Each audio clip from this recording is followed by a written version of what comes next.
Welcome to another month in romance video. So today we're going to talk about types of series in romance. So there are two, I almost went like this, that would be four, Holly. There are two main types of romance, or there are two main types of series in romances. There are standalone romances, but in my experience they are few and far between. So let's get started. So series type number one is the type that you would typically think of with other genres, where you have a continuous story weaving through multiple books, however many that is, 2, 3, 4, 7, 10, 15.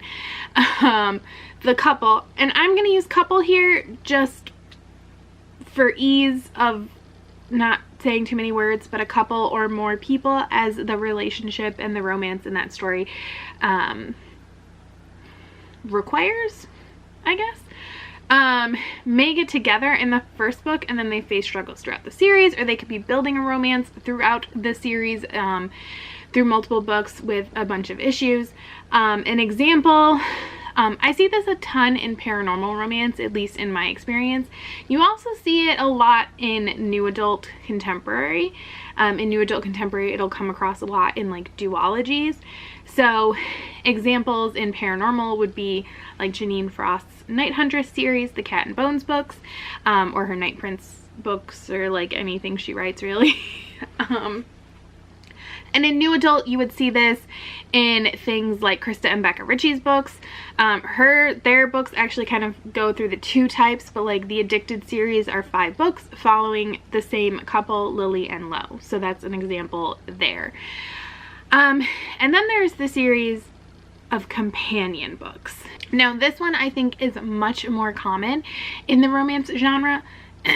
And this is something you see a lot in YA contemporary as well, and that's where you have a bunch of books that are set in the same world, around the same larger cast of characters perhaps, but each story is a contained romance arc for one specific couple.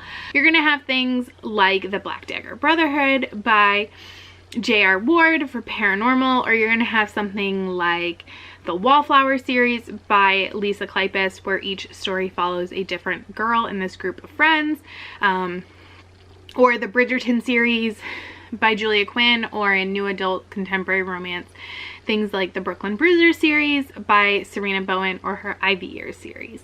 So what's going to happen is you can actually read these books out of order. You're going to get spoiled on like couples who ends up together. Personally, I don't consider that a spoiler because they're romance novels, like, you know who's getting together, but okay. But if you read them all together in an order, you might see Easter eggs, and you might get more joy out of seeing characters again that you got to spend time with in a previous book. So those are the two main types of series in romances. I know some people hate series, and so I think sometimes romance can seem like an intimidating genre. Like I'm going to show you right now, maybe you can kind of see the majority of these books are actually part of the same series by Eloisa James, but you don't have to read all of them. Like you can read them in whatever order, and if you are more interested in a particular character or a particular story, you can do that, and there's nothing wrong with that. Generally, authors and other readers, reviewers will let you know if you should read in a specific order.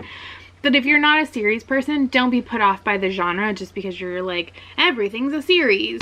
It's not the kind of series where you have to read it constantly, or you have to read things back to back. And I'll say I personally love the whole companion series thing because I love being able to see these characters that I fell in love with all over again.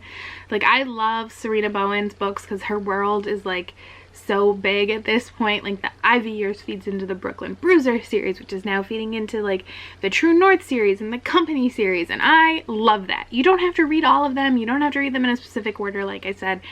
But if you've read all of them and like you're a diehard fan, you get to like see these people again that you like loved from an earlier book. And I just love that. But that's me. So those are the series. If there's a type of series that you like reading, let me know down in the comments, and I will see you tomorrow. Bye.